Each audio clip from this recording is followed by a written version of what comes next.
নমস্কার, আমার অনন্যা সিরিজে আরেকটি এপিসোড নিয়ে চলে এসেছি। আজকে যার সাথে আমরা আড্ডা দেবো তিনি হচ্ছেন একাধারে যোগা ইনস্ট্রাক্টর, সুইমিং ইনস্ট্রাক্টর এবং একজন ভালো মা। তো আমাদের সেই টোটাল তার জার্নির কথাটা আমরা তার কাছ থেকে জেনে নেব।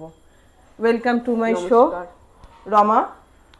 আমরা রমার সাথে আড্ডার যাওয়ার আগে প্রথম আমার খুব জানতে ইচ্ছা করছে, এত তো ধরনের পেশা আছে, সেই পেশার মধ্যে তুমি এই পেশাটাই যে যোগা ট্রেনার হবে, সেটা হঠাৎ করে কেন বেছে নিলে?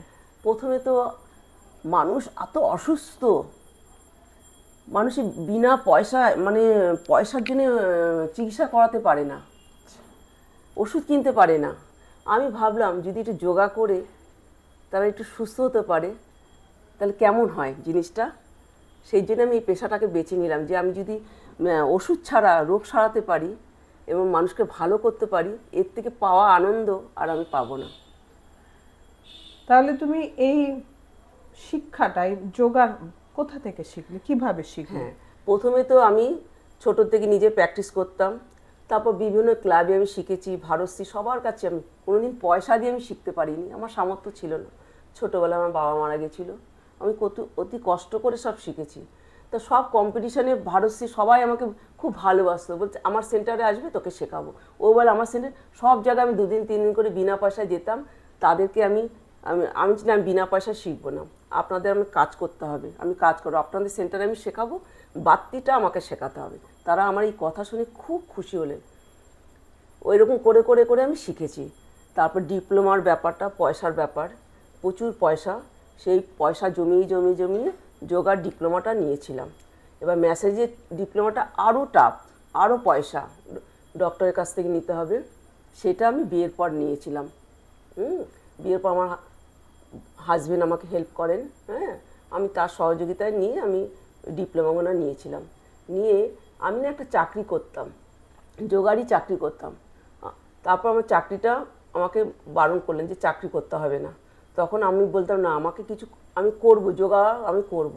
তখন আমি বাড়িতে একটা যোগা সেন্টার করি। যে সংসার চালিয়ে, একটা মেয়ে সংসার চালিয়ে বাচ্চা মানুষ করে যে কিছু করতে পারে, সেটা আমি সবাইকে করে দেখিয়েছি। এবার যোগার সাথে সাথে আমি সাঁতার, ছোটো থেকে সাঁতার জানতাম, সাঁতারটাকে আমি কাজে লাগিয়েছি। আমি 89 আমার বিয়ে হয়, 2002 সালে আমি সাঁতারে ভর্তি হই। সাঁতারে ভর্তি হওয়ার পর আমি 10 বছর সুইমারে প্র্যাকটিস করি। 10 বছর প্র্যাকটিস করার পর, কম্পিটিশন করার পর ক্লাব কর্তৃপক্ষ আমাকে ট্রেনারে অফার দেন। সেই 2012 থেকে আর 2025 কন্টিনিউ বিদ্যাসাগর সুইমিং ক্লাবে আমি হেড ট্রেনার হয়ে গেছি। ওইখানে আমি প্র্যাকটিস করাই, এমনকি সবাই আমাকে খুব ভালোবাসে। স্টুডেন্ট বলো, ক্লাব কর্তৃপক্ষ বলো, সবার চোখের মণি হয়ে গেছি রমাদি। সাঁতারটা আমার শখে শেখাই, শখে শেখাতে শেখাতে এখন অনেক জায়গায় উঠে গেছি, যে এখন সাঁতার ছাড়া কিছু ভাবতেই পারি না। তাহলে আমরা আজকে রমার কাছ থেকে এটা জানলাম যে মানুষ চাইলে সব কিছু করতে পারে। আচ্ছা রমা, এই প্রসঙ্গে তোমাকে একটা কথা বলছি। যেদিন তুমি প্রথম রোজগার করলে, সেদিন তোমার কি মনে হয়েছিল? সেই রোজগারের টাকাটা দিয়ে কি করলে?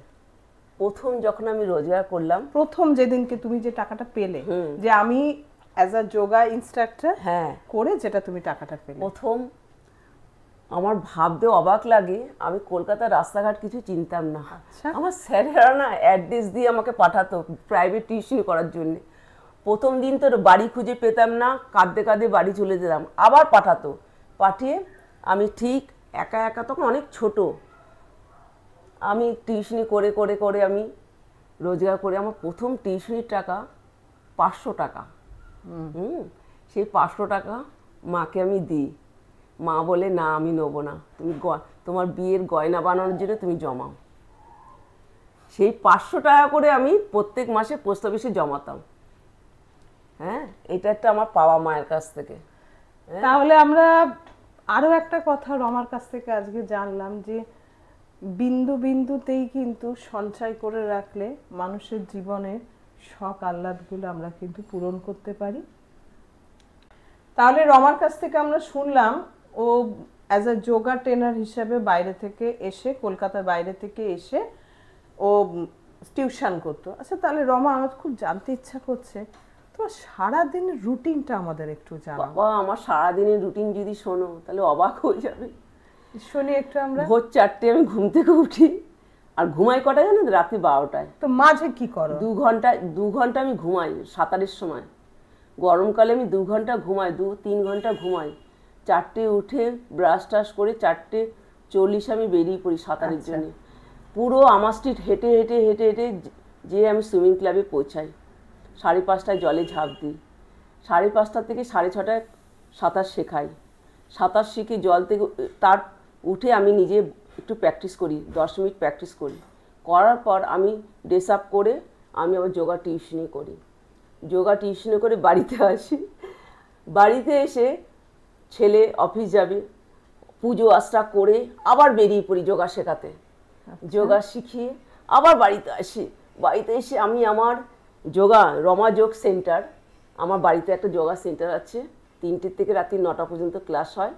সেই ঘরটাকে আমি রেডি করি। যদিও ছোট জায়গা, কিন্তু তবুও আমি মন্দিরের মতো সাজিয়ে আমি যোগাটা করাই। হ্যাঁ, ঠাকুরের সামনে যোগা করাই, তাতে রেডি করাই। রেডি করতে করতে স্টুডেন্টরা এসে যায়। স্টুডেন্টরা এসে ড্রেস আপ করে ওরা পিটি করতে করতে তখন আমি খেতে বসি, তখন 4:30 5টা। ওই খেয়ে আবার যোগা ক্লাস চলছে 9টা পর্যন্ত।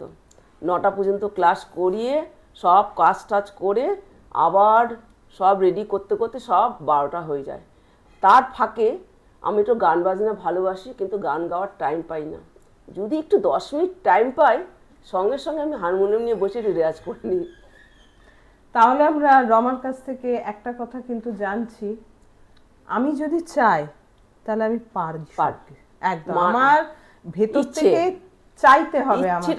ইচ্ছেটা তার জন্য কি সুস্থ থাকতে হবে। সুস্থ থাকতে গেলে যোগা করতে হবে। যোগা করতে গেলে নর্মাল ডায়েট করতে হবে, সেদ্ধ সাদা খেতে হবে, আর নিয়ম করে চলতে হবে। যোগা একমাত্র পারবে মানুষকে সঠিক রাস্তায় পৌঁছাতে, সঠিক সিদ্ধান্ত নিতে। আমি যখন সেরিব্রাল প্যাসেঞ্জার করাতে যাই মাসিমাদের, আমি এখন 2টো মাসিমাকে করাই, তারা আমাকে নিয়ে গেল, মা আমি ভালো হব তো? আমি জানি একটুখানি বাথরুমে যেতে পারি মা, আমি জানি একটু দাঁড়াতে পারি, তোমাকে আমি আশীর্বাদ করি মা, তুমি অনেক বড় হবে। আমি বলছি মাসিমা আমি চেষ্টা করব, আমাকে আপনি খালি আশীর্বাদ করুন, আমি জানি আপনাকে ভালো করতে পারি। আমি দুজনকে, আমাদের পাড়াতেও অনেককে ভালো করেছি। বিশেষ করে বৃদ্ধ মানুষদের আমি একদম না করি না। যারা মৃত্যুর মুখে হাঁটছে, তাদেরকে যদি আমি একটু সেবা করতে পারি, তাহলে ভগবান আমাকে আশীর্বাদ করবে। আমি পয়সার দিকে তাকাই না। এখন আমি একটা হেদুয়াতে বাড়িতে করাই, সে আমাকে 100 টাকা, আমি পয়সা নেবো না বলেছিলাম, না তোমাকে কিছু নিতে হবে, খুব গরিব, কিছু নিতে হবে, সে আমাকে 100 টাকা করে দেয়, তাই আমি সন্তুষ্ট নিই। ওই 100 টাকা দিয়ে ওনার জন্য আমি খাবার কিনে তার পরের দিন আমি নিয়ে যাই। তার সাথে সাথে তারা আবার আমাকে আমার আরেকটা টিউশনি তাদের পাশে বাড়ি খুঁজে দিয়েছে, সেও সেরিব্রাল, সেই মাসিমাকে করাচ্ছি, যে আমরা পয়সা দিতে পারি না, আমরা তোমাকে একটা টিউশনি খুঁজে দিলাম। এই যে মানুষের ভালোবাসা, এটা একটা মস্ত বড় পাওয়া। হ্যাঁ, এটা একটা ভগবানের আশীর্বাদ। মানে আমি প্রচুর লোককে ভালো করেছি, আমি নিজে ভালো করে বলবো না যে আমি ভালো করেছি, আমি বলে আমি চেষ্টা করব। আমি না নিজের জন্য কিছু চাই না, ভগবানের কাছে আমি স্টুডেন্টদের জন্য চাই। কারোর রোগমুক্ত দেখছি, ব্যথা, কোমরে ব্যথা, পায়ে ব্যথা, সেরিব্রাল, আমি তাদের জন্য চাই যে ঠাকুর আমি যেন তাকে ভালো করতে পারি। রমা, এখন তো তোমার কাছ থেকে শুনলাম যে তোমার অনেক বৃদ্ধ যারা আছে তুমি তাদেরকে দাঁড় করিয়ে দিয়েছো সেরিব্রাল অ্যাটাকের পরে। তো কাজের জায়গায় এমন কিছু ভালো অভিজ্ঞতা আছে যেটা তোমার বহুকাল মনে থাকবে? হ্যাঁ, আমি এখন সকালবেলা সুইমিং করার পর আমি 2টো জায়গায় শেখাতে যাই। একটা হচ্ছে শিয়ালদা, একটা হচ্ছে পাইকপাড়া। প্রথমে শিয়ালদা যাই, আমি সুইমিং করে যাওয়ার সাথে সাথে উনি কফি নিয়ে বসে থাকে। হ্যাঁ, কফি খাওয়ার পর প্র্যাকটিস করায়। ব্যবহার প্রচণ্ড ভালো, ওটা একটা ভালো লাগা। তার সাথে সাথে আর একটা বেশি ভালো লাগা হচ্ছে পাইকপাড়া। যেমন দেবযানী ব্যানার্জি বলে একটা দিদিকে শেখাই, 1 বছর ধরে শেখাচ্ছি। পুরো নিজের দিদির থেকেও আমাকে বেশি ভালোবাসে।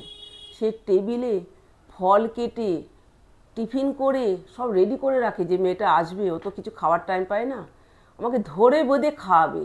একদম এত ভালোবাসা পেয়েছি না, আমি জীবনে আমি ভুলতে পারবো না যে এটা আমার একটা পাওয়া ছিল।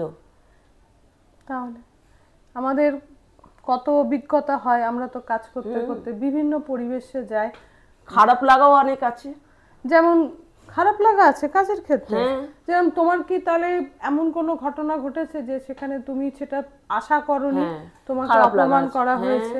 খারাপ লাগাও আছে।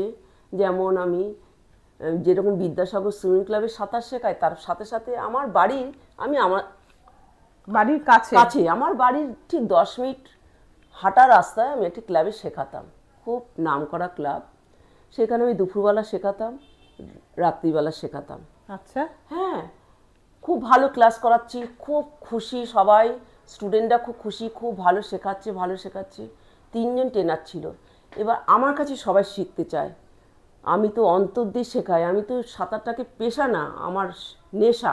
আচ্ছা, যাদের নেশা থাকবে তারা অন্তর দিয়ে শেখাবে। এবার সবাই আমার কাছে শিখতে চায়, সেটা কি আমার অপরাধ? এটা নিয়ে আর 2 জন ট্রেনার কর্তৃপক্ষকে জানায় যে আমি নাকি সব স্টুডেন্টদের নিজের হাতে নিয়ে আসছি, এমনকি আমি স্টুডেন্টদের আমার যোগার কথা বলছি যে আমার কাছে যোগা শেখো, আমার কাছে আসো। তখন এক নাইটে যখন আমি যাই, 24শে মে, সেই দিনটা ছিল 24শে মে, শনিবার। তা যিনি সেক্রেটারি ছিলেন, খুব ভালো মানুষ, ওনার ব্যবহারে আমি প্রথমে 2015 সালে আমি শেখাতাম, 16তে আমাকে পলিটিক্স করে ছাড়ানো হয়েছিল, আবার 2022-এ আমি জয়েন করি। সেই সেক্রেটারি দাদাকে আমি একদিন বলেছিলাম যে করোনার পরে যে আমার একটু কাজ হলে খুব ভালো হতো। তখন দাদা এত ভালো মানুষ, বলে আপনি আসুন। উনি আমাকে কাজে ঢুকিয়েছিলেন, ওনার ঋণ আমি শোধ করতে পারবো না। এত ভালো ঠান্ডা মানুষ, কিন্তু আরও উনি কাজের সূত্রে বাইরে চলে গেছেন। আচ্ছা, তার ভারটা 2 জন কর্মকর্তার উপর দিয়ে গেছেন। তারা আমার ভালোটা কিছু দেখে না, আমার ভালো, আমি যে এত অন্তর দিয়ে শেখালাম, এত ভালো করে লেবার দিলাম, আমার ভালো কিছুটা দেখলো না। আমি একটু গরিব দুঃখীদের খাওয়াতে ভালোবাসি, পুজো আশা করলে না আমি একটু প্রসাদ টোসাদ নিয়ে যেতাম, সিকিউরিটি গার্ড যারা আছে, হ্যাঁ, সবাইকে প্রসাদ দিতাম। এই নিয়ে অনেক কথা আমার নামে লটিয়েছে যে আমি ওদের সবাইকে হাত করছি, বাজে বাজে কথা। আমি একটু সবাইকে একটু যারা একটু আমার ভালো লাগে সবাইকে, হ্যাঁ, যারা সামর্থ্য নেই তাদের খাওয়াতে আমার খুব ভালো লাগে, আমি তাদের আমার ইচ্ছে করে যে একটু তাদের দিই। একদিন 24শে জুন, 24শে মে, ঠিক সন্ধ্যে 8টার থেকে ক্লাস, 7:30টায় গেছি। আমাকে বলছে বসুন, আপনি জলে নামবেন না। কেন? বলে না আমি ড্রেস আপ করে জল উপরে দাঁড়ালাম, আমাকে নামতে দেয়নি। তারপর ক্লাস শেষ হওয়ার পর আমি আবার অফিস রুমে আসলাম, বলছে আপনি এই করেছেন, আপনার নামে সবাই কমপ্লেন করছে, আপনি তো সবার ব্যক্তিগত ব্যাপারে ইন্টারফেয়ার করছেন। একটি স্টুডেন্ট আমাকে বলেছিল দুপুরবেলা যে দিদি আমি না হাঁপিয়ে যাচ্ছি, আমি এক চান্সে ফ্রিস্টাইল করতে পারছি না। ঠিক ইন্টার ক্লাব কম্পিটিশনে 1 মাস আগে আমাকে জিজ্ঞেস করে। তাই অ্যাজ এ ডাক্তাররা যা বলে আমি তাই বলেছি যে কোনো ড্রিঙ্কস করবে না, কোল্ড ড্রিঙ্কস, সফট ড্রিঙ্কস, কিচ্ছু ড্রিঙ্কস করবে না, কোনো স্মোক করবে না, এমনকি রাত্রির জেগে মোবাইল ঘাঁটবে না। আর একটু এই এখন 1 মাস বাকি আছে, এখন সেদ্ধ সাদা খাও, আর তুমি একটু ভালো করে ঘুমাতে চেষ্টা করো, একা ঘুমাও। সেটা কি আমার অপরাধ? সে বিবাহিত ছিল, তাকে আমি বলেছিলাম যে তুমি এই 1 মাস একা একটু ঘুমাও, সেদ্ধ সাদা খাও, কোনো স্মোক করবে না, কোনো ড্রিঙ্ক করবে না, হ্যাঁ, যাতে তার দমটা বাড়ে। হ্যাঁ, সে ফ্রিস্টাইল এক চান্সে 25 মিটার কাটতে পারছিল না, তাকে আমি এটা বলেছিলাম। সেই মেয়েটি ওই ট্রেনারদের সাথে অ্যাড করে কি করে আমাকে ছাড়াবে, আরও নানা রকম কালার করে চিঠি দিয়ে সব মেয়েদের কাছে সই করে নিয়ে ক্লাব কর্তৃপক্ষকে জমা দেয়। আমাকে 2024-এ শিখেছি, 25-এ আমাকে ডাকিনি, মারাত্মকভাবে অপমান করছে। কিন্তু আমার অনেক স্টুডেন্ট খুব ভালো তো নাইটে, তারা অনেক স্কুল টিচার ছিল, তারা বলছে কেন ছাড়ালেন, যিনি ভালো শেখায় তাকে ছাড়িয়ে দিলেন। আমরা রমাদিকে ছাড়া করব না, আমাদের টাকা ফেরত দিন। এই নিয়ে তারাও সাঁতার করলেন না, তারাও ছেড়ে দিল। তাদের কাছ থেকে একটা পাওয়ার পেলাম যে স্টুডেন্টরা আমাদের কত ভালোবাসে। কিন্তু আমি অবাক হয়ে গেলাম কর্তৃপক্ষের ব্যবহার দেখে। ক্লাবের সবাই ভালো, কিন্তু ওই দুজন যে কেন আমার সাথে খারাপ ব্যবহার করলো আমি আজও ভেবে উঠতে পারি না। তখন আমাকে নানা রকম প্রশ্ন করছে, আপনি এই করেছেন, যে আমি কিছু করিনি। কিন্তু আমি একটাই কথা বলছি, ইয়েস আর নো। আপনাদের ভালো লাগলে আমাকে রাখুন, না রাখুন, কোনো মিথ্যে অভিযোগ আমাকে দেবেন না। আমি অন্যায় প্রতিবাদ করে এসছি, করবো। আমি অন্যায় সহ্য করতে পারি না বলে আমি চলে এসেছি। এই বছর আমাকে আর ওই ক্লাবে আমাকে ডাকিয়েনি, কিন্তু না ডেকেছি কী হয়েছে, তার 4 গুণ বিজি আমি হয়ে গেছি। আমি প্রচণ্ডভাবে অফার পেয়েছি, অনেক জায়গায় সাঁতার শেখানো অফার পেয়েছি, আর কাজের জায়গায় আমি এত ব্যস্ত হয়ে গেছি যে আমি সময় দিতে পারছি না। তাহলে আমরা রমার কাছ থেকে একটু জানতে চাই, বর্তমানে তো এই একটা সমস্যা আমরা খুব দেখতে পাই, সেটা হচ্ছে পিরিয়ডস হলে মেয়েদের খুব পেটের যন্ত্রণা হয়। কারণ এখন শুনি যে অনেক যোগা আছে যেগুলো করলে আমরা রিলিফ পাই। তো সেইরকম দু একটা যোগা যদি আমাদের দর্শকদের একটু জানাও তাহলে প্রথমে বলবো, পেটের ব্যথা হলে কোনো ওষুধ খাবেন না, ব্যথার ওষুধ খাবেন না।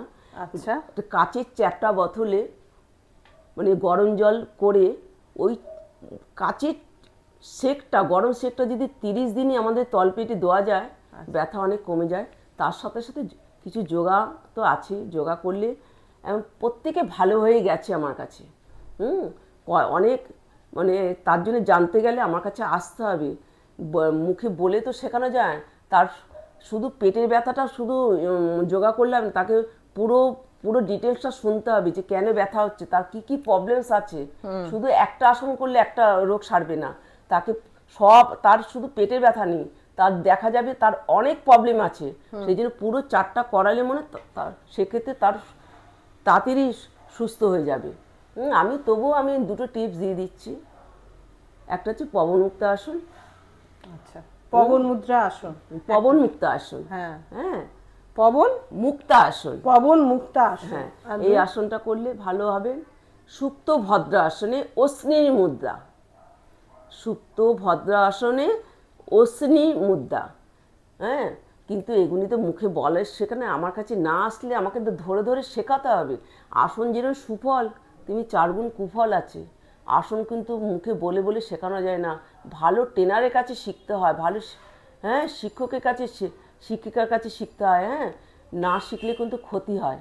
তাহলে তো দর্শকরা তোমার সাথে যোগাযোগ করবে কি করে? আমার কাছে যোগাযোগ করতে গেলে আমার ফোন নাম্বারটা একটু বলছি, 9874273123। আমার যোগা সেন্টার রমা যোগ সেন্টার, 6 অকিনিসি lane, Calcutta 9, near Shraddhananda park. যদি আপনারা আসেন, আমি চেষ্টা করব যে আমি আপনাদের সুস্থ রাখার, দেখি আপনাদের একটু সুস্থ করতে পারি কি না। তাহলে রমা, তোমাকে আরেকটা জিজ্ঞাসা করছি, তাহলে তুমি আগামী 10 বছর পর নিজেকে কোথায় দেখতে চাও? আমার তো একটাই, আমার খুব ইচ্ছে, আমার জায়গা নেই, কিছু নেই, আমার না খুব ইচ্ছে যে বিশাল বড় একটা ঘর হোক, আমার জন্য ভীষণ সুন্দর করে মানুষকে যোগা শেখাতে পারি। মানে আমি মৃত্যুর আগের দিন পর্যন্ত যেন আমি যোগাটা করাতে পারি, আর ভীষণ ভালো 110-15 জনকে সাথে করাতে পারি, প্রাণায়ামগুলো ভালো করে করাতে পারি, মেডিটেশন করতে পারি, সবাইকে যেন খুব আনন্দে রাখতে পারি। শুধু আমি যোগা করাই না, তাদেরকে আমি ভালো ভালো কথা বলি, হাসাই।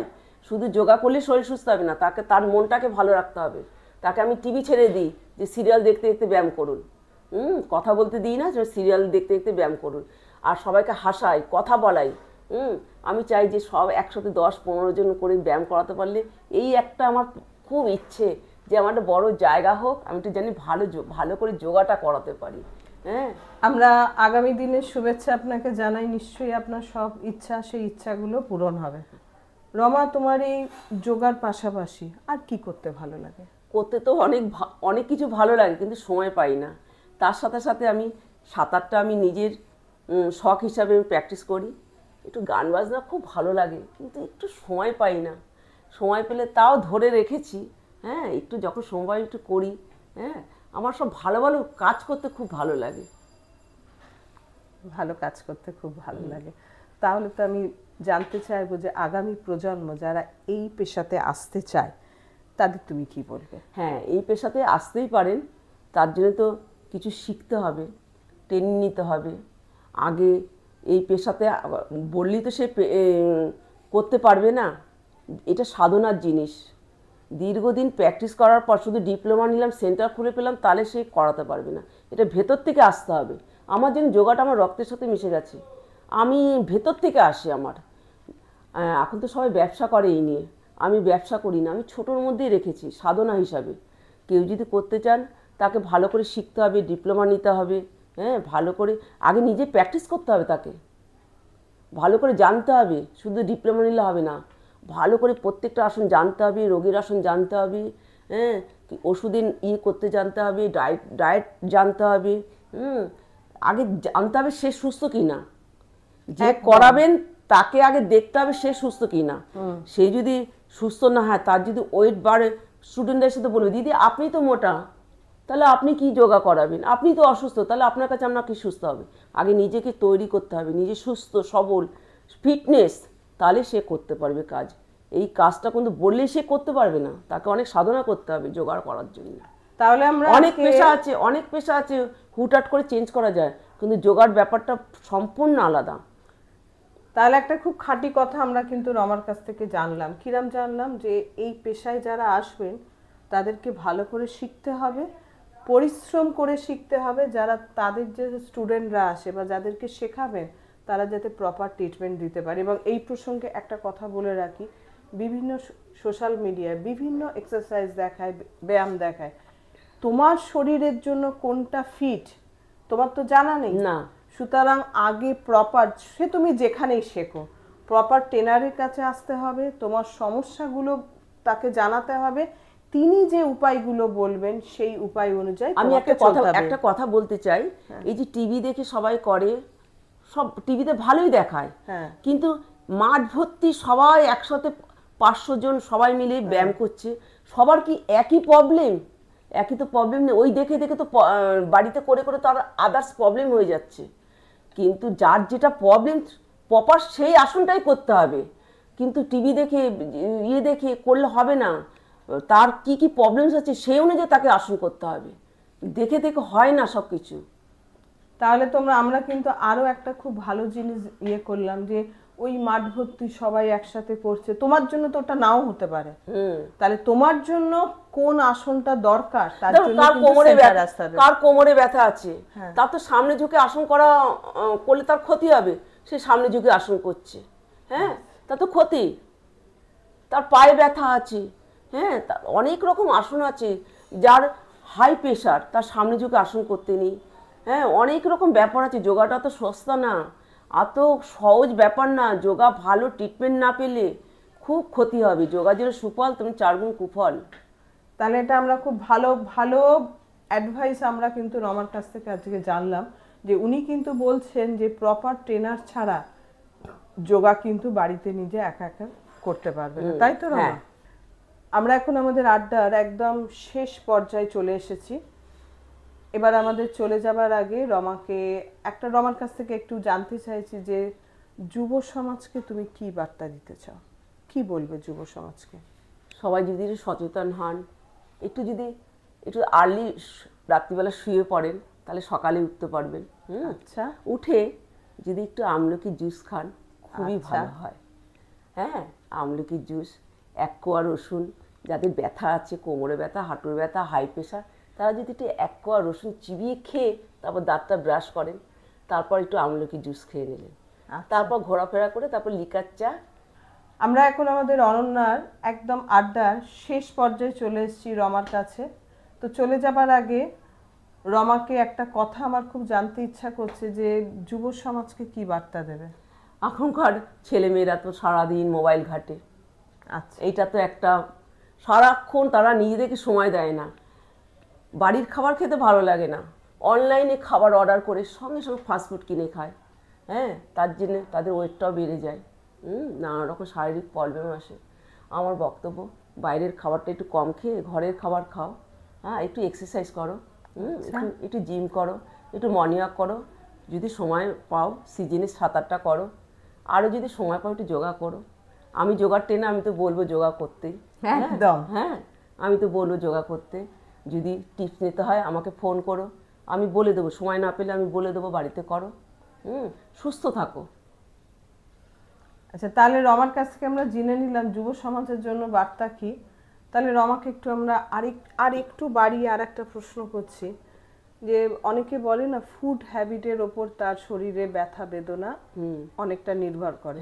তো রমার কাছে আমরা জানতে চাইছি যে আফটার 40 হয়ে গেলে বেশিরভাগ, সবাই না, বেশিরভাগ মহিলাদের বা গা হাত পায়ে ব্যথা হয়, তাদের একটু যদি তুমি গাইড করে দাও যে কি খেলে তারা ভালো থাকবে। হ্যাঁ, ব্যথাটা তো অনেক কারণে হয়। হ্যাঁ, এখন যা সবজি খাচ্ছে সব হাইব্রিডের সবজি, হ্যাঁ, সার দিয়ে সবজি। হ্যাঁ, এই সবজি খেয়ে আমি সবাইকে বলি যে দানা সবজি খাও, দানা ছাড়িয়ে খাবে। হ্যাঁ, শাক ঠাক একটু কম খাও, সবজি চোকলা ছাড়িয়ে দানা ছাড়িয়ে খাও। আর একটু সকালবেলা উঠে একটু আমলকির জুস, খালি পেটে যদি একটু 1 কোয়া রসুন খাওয়া যায়, আফটার 40 যারা ব্যথার জন্যে 1 কোয়া রসুন চিবিয়ে খেয়ে যদি একটু দাঁত মাজা যায়, তারপর একটু আমলকির জুস খেলো, তারপর একটু কিরম কেকার বিস্কুট লিকার চা খেলো। একটু ফুড হ্যাবিটটা যদি চেঞ্জ করা যায়, হ্যাঁ, একটু খাওয়া দাওয়ার দিকে নজর দেওয়া যায়। যেন ব্যথা হলে মুসুর ডাল খেতে বারণ করি, ডিম খেতে বারণ করি, পাঁঠার মাংস, লাল শাক, ঢ্যাঁড়স, টমেটো, একটু যদি মেনে চলা যায়, আর একটু তার সাথে সাথে যদি একটু যোগা করা যায়, তাহলে তারও আরও ওষুধ খেতে লাগে না। সে একদম সুস্থ হয়ে যাবে। তাহলে আমরা তার সাথে সাথে একটু ব্যথা হলে একটু আমি একটা তেল বানাতে বলি, সেই তেলটি মেখে, ঘরে আছে, রান্নাঘরে সব আছে, ওই তেলটি সর্ষের তেলের মধ্যে সব কিছু দিয়ে তেলটা মেখে যদি একটু নুনের পুটলি সেঁক দেওয়া যায়। হ্যাঁ, সবাই তো দেখুন বাইরে যে তার সামর্থ্য হয় না, তাকে ফিজিওথেরাপি করা, ডাক্তারের কাছে যাওয়া, সেই যদি ঘরে বিনা পয়সা ছাড়া যদি রান্নাঘরে সব আছে, যদি একটু নজর দেন, আমার মনে হয় যে সে বাড়িতে বসেই সুস্থ থাকতে পারবে। একদম। তাহলে আমরা রমার কাছ থেকে জেনে নিলাম যে সুস্থ থাকার ছোট্ট কতগুলো উপায় জেনে নিলাম। তো রমা, তোমাকে অনেক অনেক ধন্যবাদ। নমস্কার। আর আমার এই ভিডিওটা যদি ভালো লাগে, প্লিজ লাইক, শেয়ার, কমেন্ট করো এবং আমার চ্যানেলটাকে সাবস্ক্রাইব করো। আমার চ্যানেল হচ্ছে মাই জলি ড্রাইভ। সবাই ভালো থাকো। আজকের মতন এইটুকু। নমস্কার।